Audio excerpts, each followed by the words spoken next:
सोलापूर शहर मध्यच्या तेलंगी पाशापेठमध्ये सध्या मी उभा आहे. माझ्यासोबत नरसय्या आडम आहेत, जे की शहर मध्यचे उमेदवार आहेत माकपचे.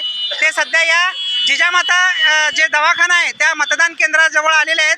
त्यांच्याकडून आपण जाणून घेऊया की सध्या परिस्थिती काय आहे. मतदानाची टक्केवारी घसरली असल्याचं एकंदरीत निवडणूक आयोगाकडून कळतंय.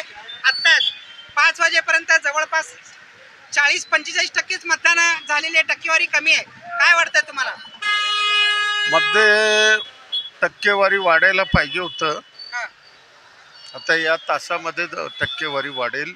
शेवटचा अर्धा तास माझा राहिलाय. अंदाज आहे 55 ते 60% पर्यंत होईल मतदान. आणि सगळ्या बूथवर कोयता आठवडा चालू आहे.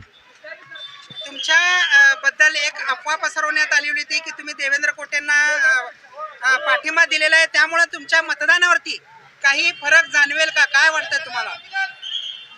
त्यांच्यावर 2:30 वाजता त्यांनी व्हॉट्सअपवर अत्यंत नालायकपणा केलेला आहे. त्याचा आम्ही निषेध केला. पोलीस कमिशनरला सांगितलं. पोलीस कमिशनर त्याच्यावर केस केलेला आहे.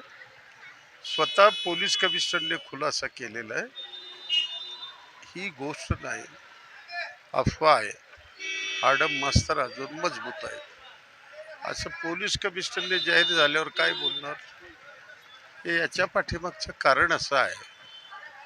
काल रात्री 9:30 वाजता कमटम नगरमध्ये आमच्या कार्यकर्त्यांनी धाड मारली. 1200 लोकांना जेवण देणार होतं. त्या ठिकाणी मटण, तांदूळ, चपाती या सगळ्या गोष्टींची तयार होती. आमचे लोक आल्याबरोबर 400-500 लोक पळून गेले. काही लोक लपले. त्यातले काही पोलिसाला सापडले. 5 आरोपी सापडलेले आहेत.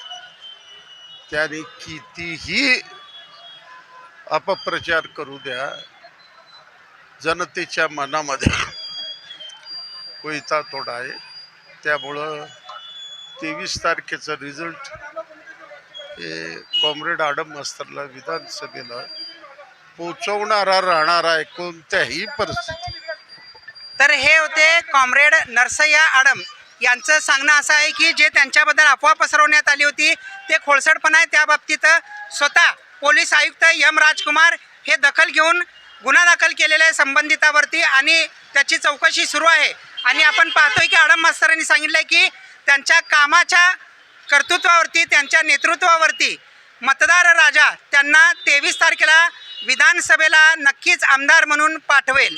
पाहत राहा आझादी बचाव न्यूज चॅनल, सोलापूर.